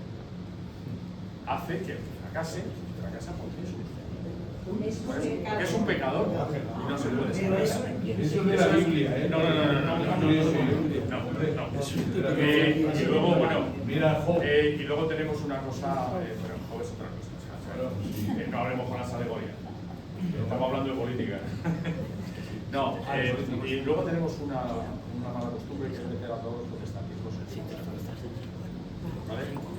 Los anglicanos son la Iglesia Católica con muy poquita cosa. Con muy poquita cosa, un poquito podada, pero sigue siendo la Iglesia Católica. Sustituyen al Papa por el Rey. No es papista. Bueno, pues lo sustituyen por el Rey. Es decir, en cambio no tiene que ver John Knox con esta gente. O sea, que eso es otra historia. Y una última cosa. El dogma de la Inmaculada Concepción es de 1854. O sea, eso de que la Virgen... Vamos a ver. La Concepción es de 1854. O sea, que todo antes había una devoción a la Virgen, pero no había una dogma de la Iglesia en que era Virgen. Hasta 1854. Elena, no, un momento, vamos por Elena. No, creo que usted era Juan. Mira, quería parafrasear a Enrique y al último interviniente en cuanto a la predestinación. Desde un punto de vista sistémico, vamos a ver, es general. Una una cosa que se evoluciona, que se implanta, que se basa en que, bueno, estamos predestinados de nacimiento. No lo podemos saber, solo sabe Dios. Pero, sí, por supuesto, bueno, los que digan, ¿no? Entonces, la única manera de saberlo, el que está salvado es el que tiene éxito. Además, se quitan toda la jerarquía, los cardenales, los obispos, los diáconos, los abades, los capellanes, los padres de los países, puede que eso es impasible. Por eso han conseguido lo que los pobres católicos, que llamo yo, no sufren, ganan el cielo sufriendo. Nosotros ganamos el cielo sufriendo, en cambio ellos teniendo éxito. Los pobres protestantes sufren menos. Que los pobres protestantes sufren menos. No, pero basan la salvación no en sufrir, como hacemos aquí, sino en tener éxito. O sea, como tengo éxito, eso significa que soy salvado. Y si no, soy un pecador, uno del elefante por el agujero de una burra, ¿no? El camello ya está mal traducido por el camello. La burra es mete la llave en la puerta. No es buena traducción. Creo que es un ¿no? Esos años ya no he olvidado. ¿Te acuerdas cuando hablamos seguido, tío? Pues eso. ¿Te acuerdas cuando hablamos seguido? Pues le damos otro aplauso.